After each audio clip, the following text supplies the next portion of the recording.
Okay, so this is Music Match magazine and our showcase interview. We're at CM Sounds today in East London, and we're going to be talking to Sam Johnson, musician, who's also signed to Sunday Best and is also head of new projects and tutor here at CM Sounds. Um, Sam, so thanks for talking to Music Match Very magazine welcome. today. To kick things off, can you give us a bit of a background on CM and what you do here? Of course, CM stands for Community Music. We've been going for 35 years, which in our world is like dog years, so Yeah. 400 years.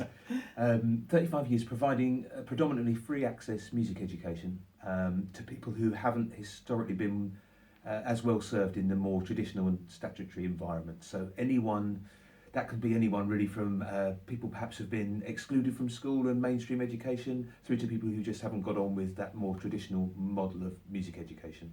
Right, so do they come to you, or do you work with schools and colleges and institutions, and they say, okay, they phone you up and they say, right, we've got Joe Bloggs here who not doing so well at maths and English, but Yeah. we think he could excel in a creative environment. Yeah, a bit of both actually. So we work with referral agents like Tomorrow's People and City Gateway, and people who have got these kids who are classified as NEET, not in education, employment or training, not getting on well in mainstream education, actually nearly always flourish in this environment. Creative thinkers, slightly left brain. Yeah.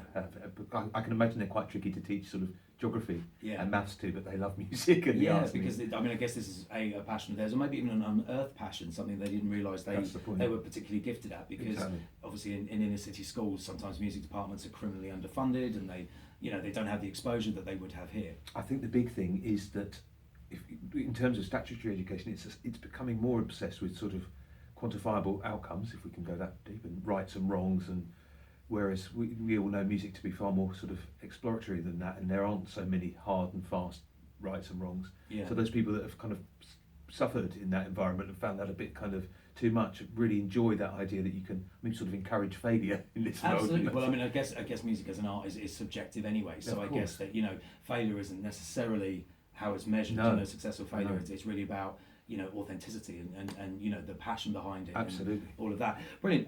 So based on your background, what tips and advice would you give to either young people looking to train in music, or musicians who are looking to make the leap into teaching?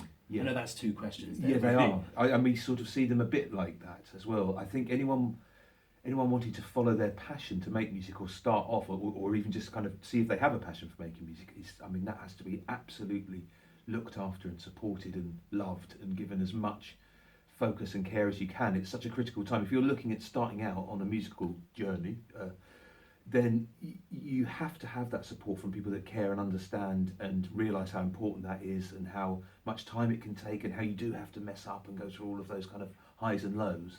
So we're hugely passionate in helping people discover, continue, get better, develop that musicality.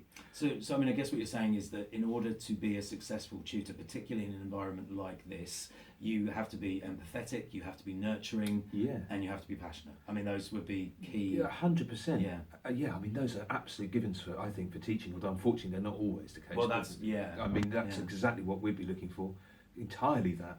And I think if you were coming here and you were looking for some advice from me for what it's worth about your own musical journey, it's to take it seriously and to treat it with respect and reverence, and give it the time it needs to develop, to not be obsessed with trends and fads and awful genres. The one thing actually that sort of is slightly disturbing is how many people come to us and say, oh, I listen to this kind of music, that's all I listen to. Yeah. We probably all did that when we were 15, actually. I have to remind myself what dreadful music taste I had when I was 15. But people tend to come quite focused. Yeah. And it's not about saying, no, that's not, you can't do that. It's about saying, definitely do that, but look at all this other good stuff. But I guess as well, I mean, it's at that age, it's very difficult to be individual, because you do follow peer groups and what's popular, and particularly I think in sort of this area, I would say, and maybe young males that that would be maybe into kind of grime or hip hop or rap music, or that kind of thing. They might not be necessarily exposed to other genres. So is that something that you encourage here actively, or is it Yes. they just find their feet as they? No. I think there have to be safe havens like community music where you're encouraged to be yourself. There's no more room in the world for generic, sounds like someone else music. Even if no more music was ever made for the rest of time, we would have more than enough generic bland music to go around. Yeah. We're encouraging people to absolutely find what it is that makes their music special to them and unique to them, and encourage that. And it's fearful for some people. They think, God, if I do that, will I get laughed at? And it's definitely not down here, you won't. And actually the point is, if you can encourage people to be individual, other people look at that and go, oh, cool, that's really nice. Yeah.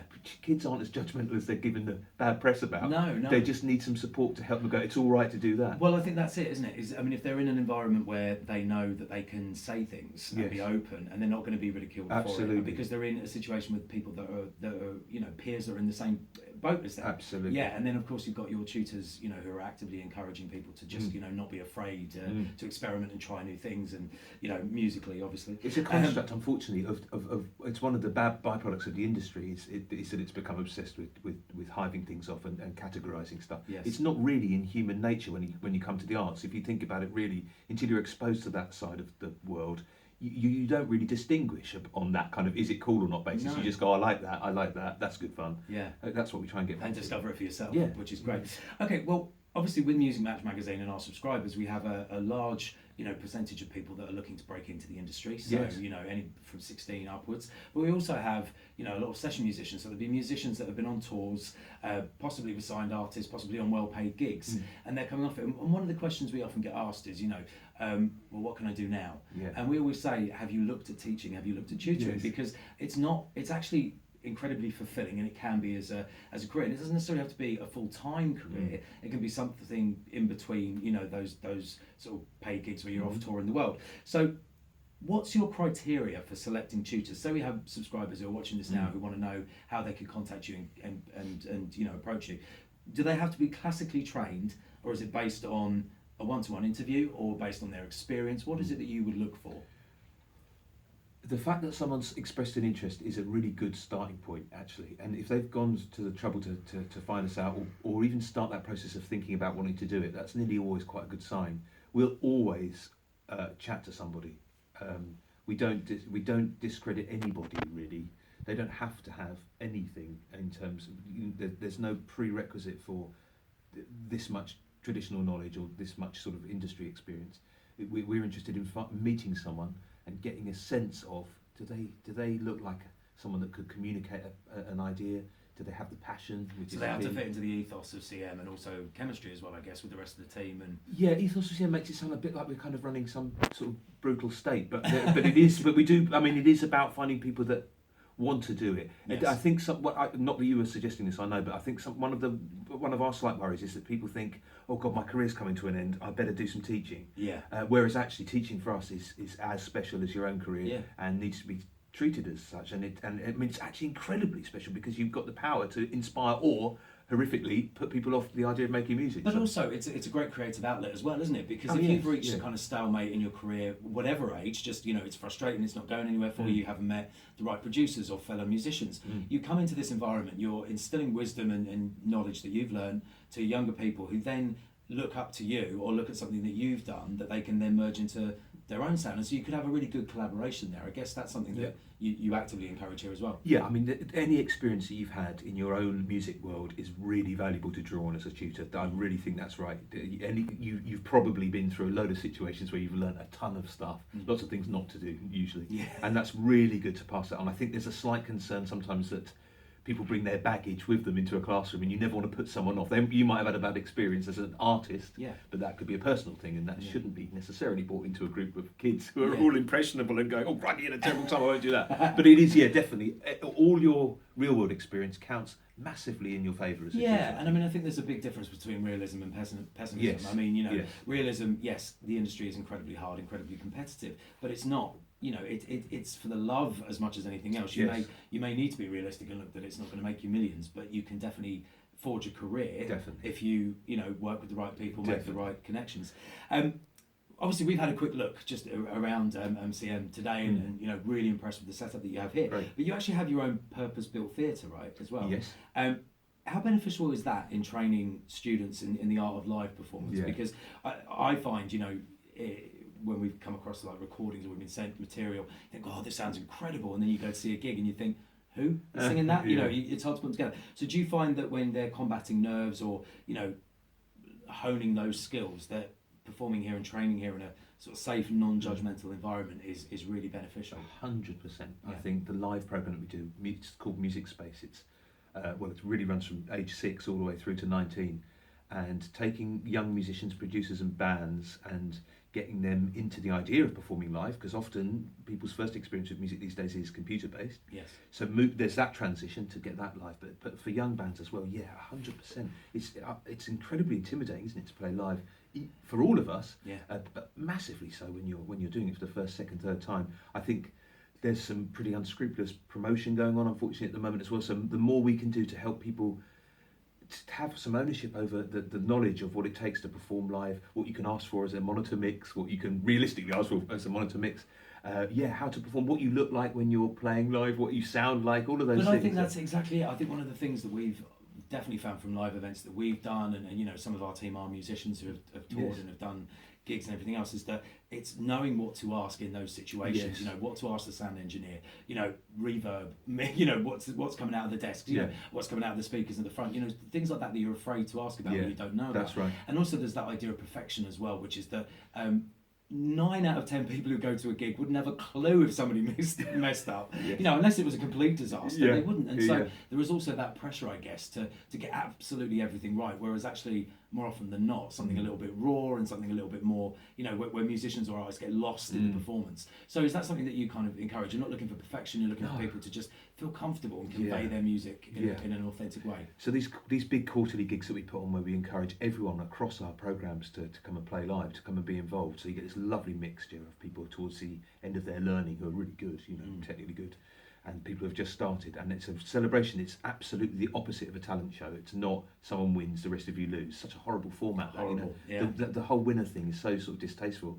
Whereas actually anyone who's got the guts to write original material and go and perform it on stage in front of a room full of people is already on a completely good level, I think. Absolutely. And should be totally celebrated. And that's exactly where those nights make the most sense, because people are learning from each other. Yeah. Actually, some of the older bands that maybe done it a few times go, oh God, I remember what it was like when we were young and fresh. I need a bit more of that back. Yeah. And the younger groups are sort of going, oh, I want to be like you. Yeah, but also reassuring as well, isn't it? That like the older, more experienced musicians can actually say to these guys, "Look, don't worry about it. You're going to get there. You just practice and you rehearse and you play gigs and you know you do what you need to do." And sorry, just one more thing as well about the live experience is that it's missing slightly from our brilliant world of which we're part of, where you can make music en masse in small rooms with lots of equipment, and it's great. And everyone's got their own recording studio. That's brilliant, and we'd never want to take that back.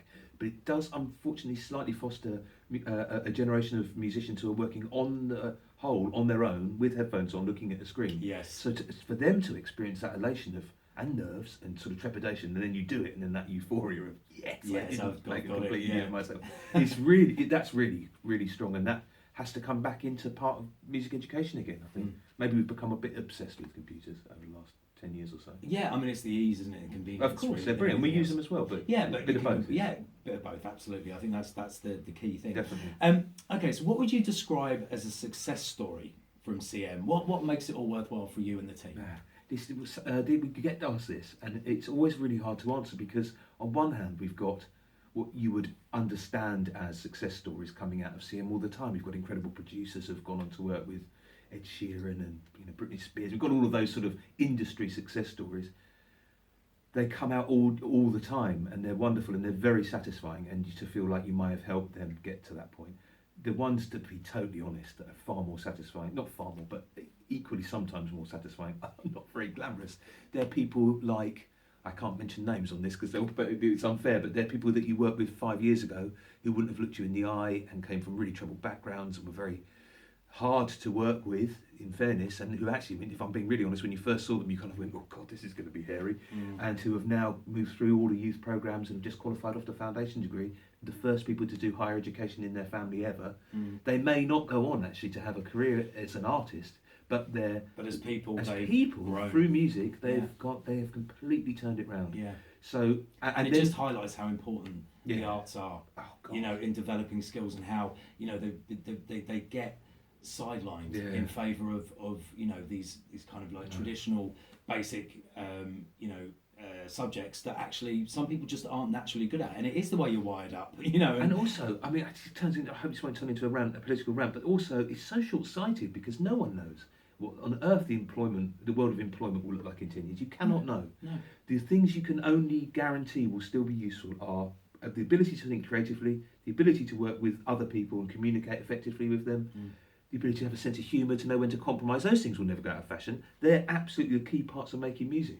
Yeah. And the idea that it's sort of a nice to have rather than an essential just gets me so cross. I can't begin to tell you how cross it makes I me. could not agree with you more. Could not agree with you more. But for your readers and subscribers, I think actually that's it's an awful thing to say that it's good for our world, but it is, because it means that our world is getting called upon. There are more opportunities. There are people who go, actually, hang on, this is working brilliantly for these kind of kids.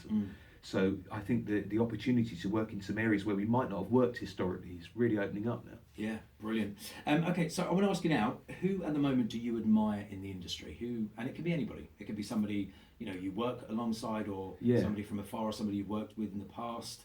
Yes, I admire anyone who's running a record label on that good old-fashioned basis of talent before beauty.